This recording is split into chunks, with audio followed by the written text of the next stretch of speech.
What's up, everybody? Welcome back to the Overwatch League Report. I'm your host, Tamor, filling in for Brian, and I'm joined, as usual, by Ben and, of course, Jenny, who is now a permanent member of the show. Forever here. Forever, I guess, for the last week, because this is our last the rest episode. Of this season. The rest of the season. Hey, we kept our promise. I was did. here for the rest of the forever, so. We did, yeah. So this is our last show of the season. But it's been such an awesome season. We're gonna jump into it and kind of talk about the season as a whole. But first, let's go through the playoffs, because we haven't recorded an episode since they started. We've all been busy, and there wasn't that much to cover if we wanted to make an episode every week. So we decided to cover it all right here at the end of everything. So. Yeah, it was exciting. We saw a lot of the best teams in the league go up against each other. In the end, I mean, San Francisco kind of dominated everyone, but there were some surprising upsets, and NYXL, for example, looked really, really strong. Yeah, I mean, I after seeing them through like stage 3 and 4, they just didn't look that good, and honestly, I thought it was like a return to their old selves this toward the end there. They still, despite their really good run through the playoffs, came up just short again and came in third in the playoffs again, back-to-back years. Still missing out on that grand finals spot. But yeah, they definitely surprised me. I know most of the casters, most of the people covering the league didn't really expect much coming into the playoff, but it was a new meta and they really performed pretty well.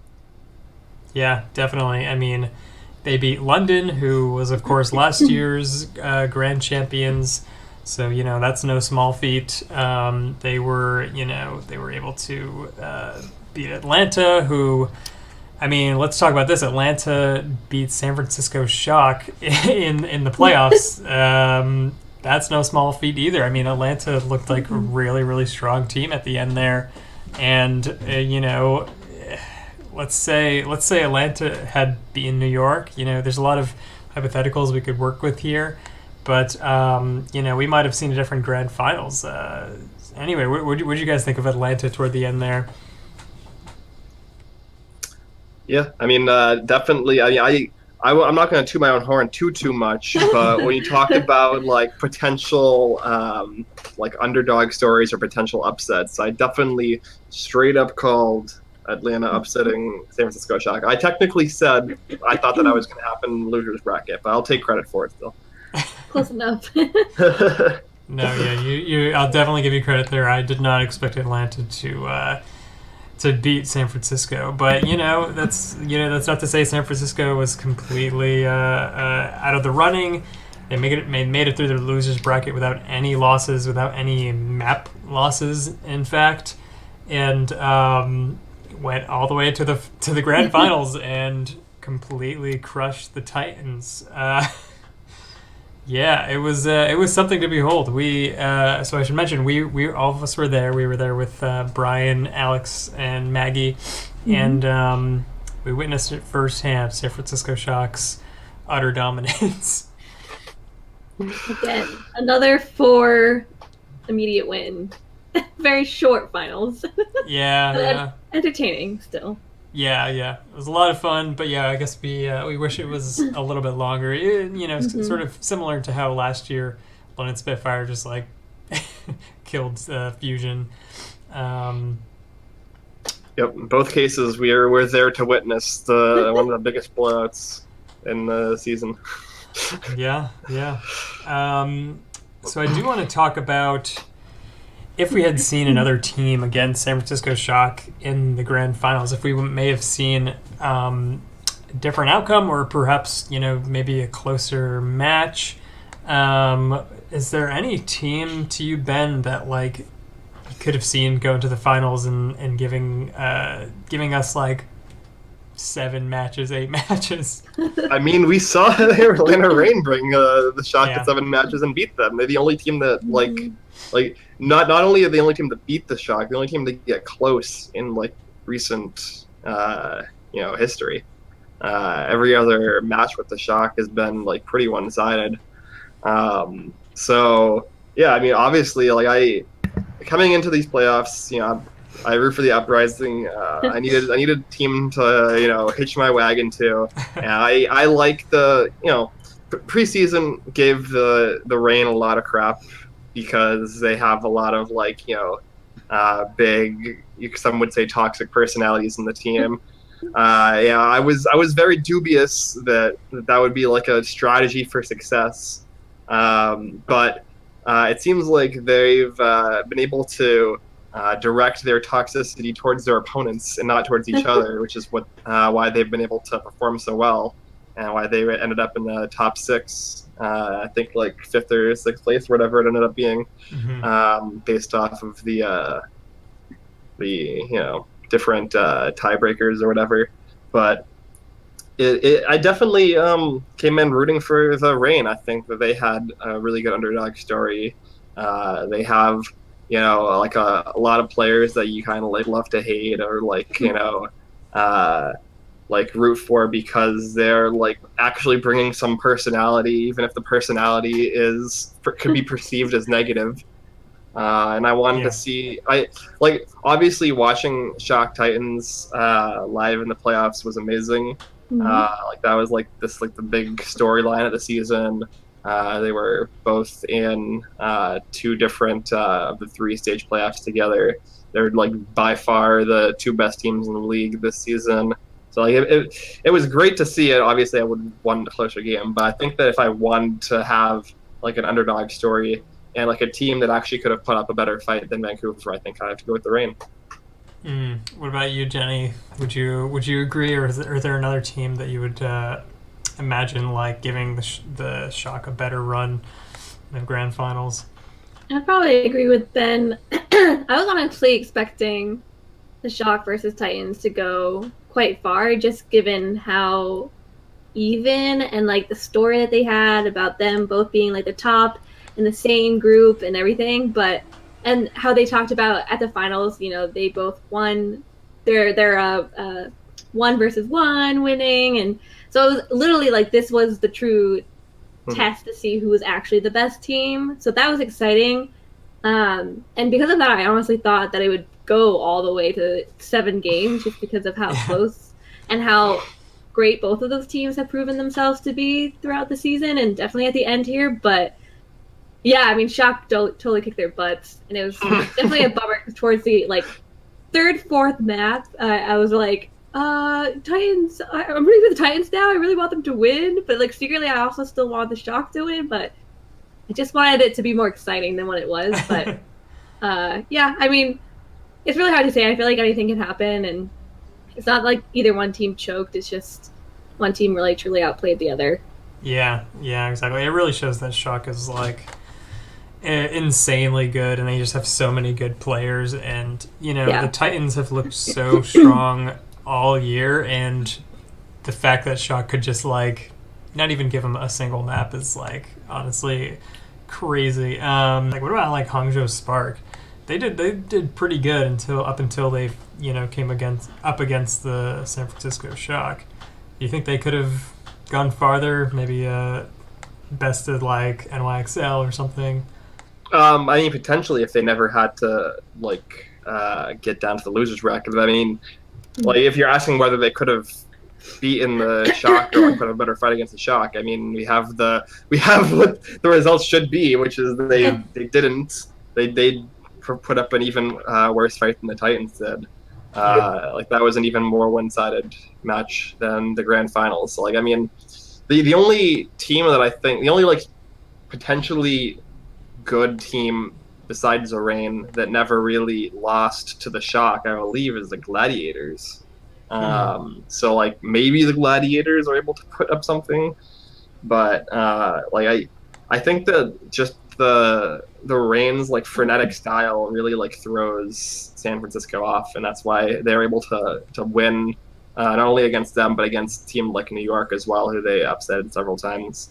So yeah, I mean, I don't know. It's just looking at the the match, like the finals match, it seemed like Shock was way more prepared Mhm. and like had a much more defined game plan for what they were going to do. They knew like which DPS duo they were running on each Hmm. map. Yeah. They played Bastion comps on 2 out of the 4 maps with the knowledge that the Titans within the playoffs had struggled against Bastion, and they were able to just like make subtle changes and execute in a way where the Titans weren't able to find the answer, because they have kind of a more limited roster than the Shock. The Shock have more flexibility. They're able to take advantage of that. Which is funny considering the Titans coach, I'm pretty sure it was the Titans coach, at the finals mentioned that they actually were practicing really hard this time, the Titans team. But it definitely looked like the Shock pretty much prepared way better than they did. Yeah. Well, yeah. So I want to talk about the finals.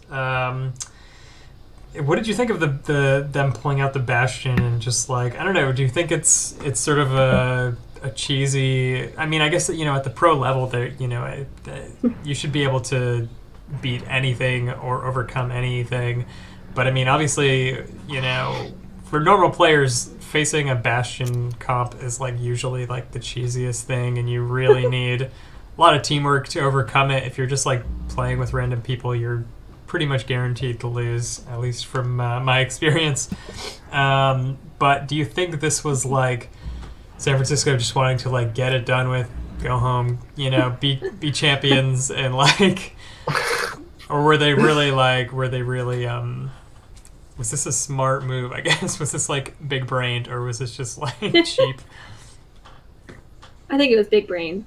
I mean, like Ben mentioned, the Titans struggled against other Bastion styles of play, or play styles. So I'm not surprised, but I mean, it obviously worked. I mean, when they came out with the Bastion, at first I was like Bastion, and then I remembered the Titans struggling, and it made a lot of sense. So I think it was very tactical, and it definitely paid off. And it was fun to watch them get wrecked by Bastion.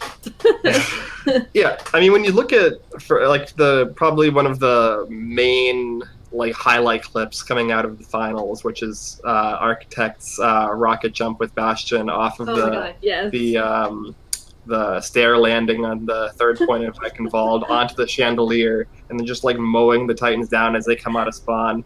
It's like that feels like it had to be a set play, and there's no way that.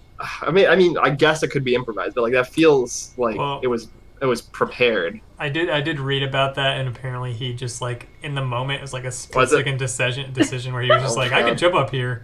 I guess the plan originally had something more to do with like May or something like that, and just using his all, he was just like, I could do this, like a May wall boost up kind of thing. Yeah, or something, and then he just did it. It was so beautiful. More clutch. Yeah. I mean, but like that has to be like have been in your mind as like an option for you to do, right? Yeah, that's not like it's not like a normal play to make.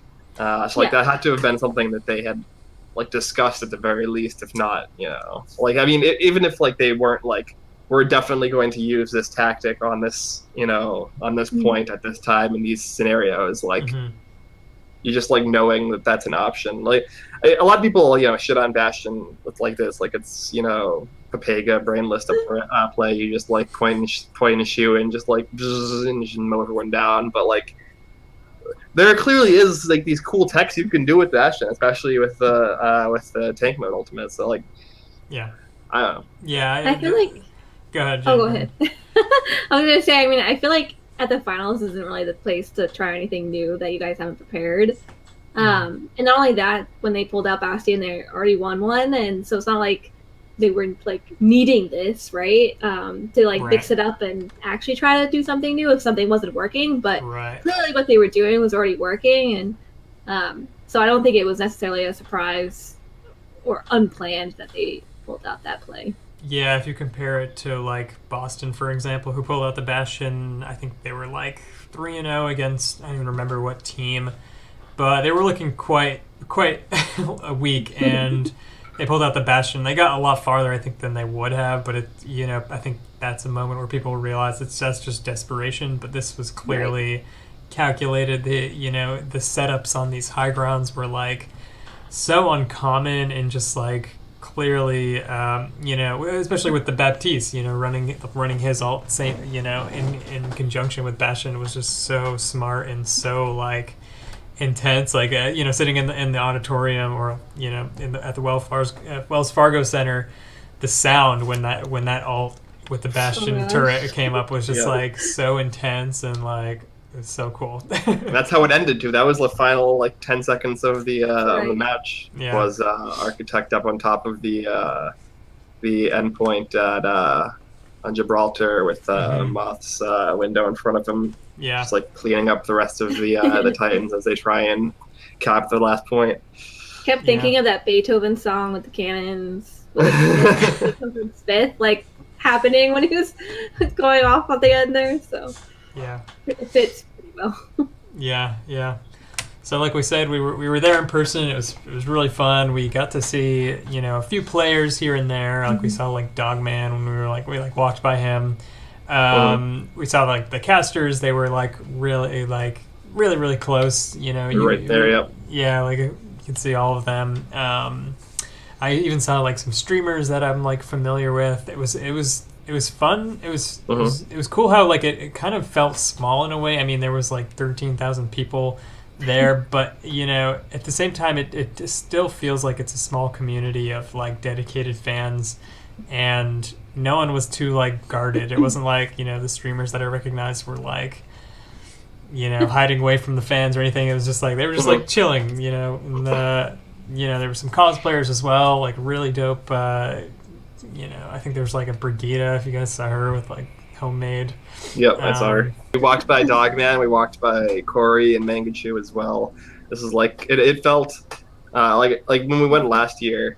Yes, we actually sat pretty close to the caster's desk last year. Yeah. And so like they were right there then, but just to like see some of the players just like randomly walking around in the halls after the match was over was pretty wild. Dogman just getting like mauled by fans and just like going crazy or whatever. It was awesome. Yeah, I think my favorite part about going to any of these types of events is seeing all the cosplayers come out, and there was a really good Ash and McCree. There was a few Soldier 76s that were duking it out at each other. They were making comments like, your costume sucks, but they're both literally the same character. Brigida, as you mentioned, and always the million divas in their baby suits that are classic. But yeah, I mean, I always like the atmosphere. The funny thing that I always think about, and maybe this is like a sad thing to think about, but sitting in the crowd and everyone being like so exciting and cheering and happy and excited, I'm like, which of you assholes is the one online that's always bitching at us in a game, like who's like super immature and annoying, and then shows up in person being super nice? I'm like, who is it? Are those like 10-year-olds that are actually like 21 and who I hate? But no, it's a good vibe and I love it, and I feel like we just kind of forget all the drama and just have a good time. But yeah, it was a lot of fun. That crosses my mind as well. Like, or I'll be like in line for like food, and I hear like the guys behind me like talking like some strategy or whatever. I'm like, oh, you guys are like the worst. Like, like you're the ones who like take it so seriously. But at the end of the day, like, me and Brian were in line for food, and we were like striking up conversations like with like this guy and his friends. We were talking about like the upper deck cards that we were having, and like I traded this guy like some cards. It was just like it was so fun to have people on like this with the same like passion for this hobby as we do. Yeah, and you just want to, everyone's kind of like trying to bring up esports even more now with Overwatch 2, and so I think it's really exciting. It was on TV. My dad tried to watch some of the matches, had no idea what was going on, but he was there for a second. Yeah, it's exciting to see it grow. And I mean, the Wells Fargo Center, I think they said it was sold out, which is really exciting.